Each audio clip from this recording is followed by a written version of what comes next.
Ya. Han llegado los marcianos. Están acabando con todas las reservas de plátano.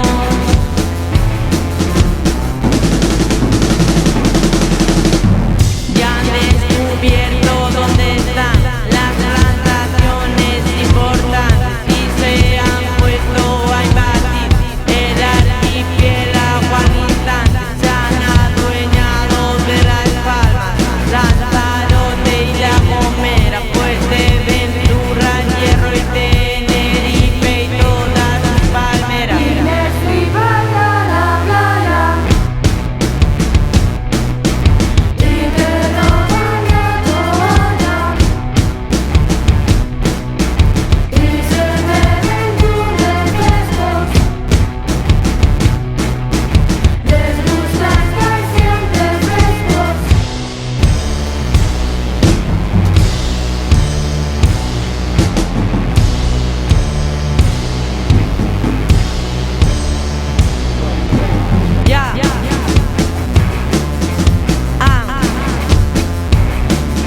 Llegando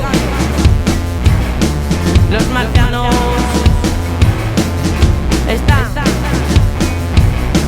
acabando con todas las reservas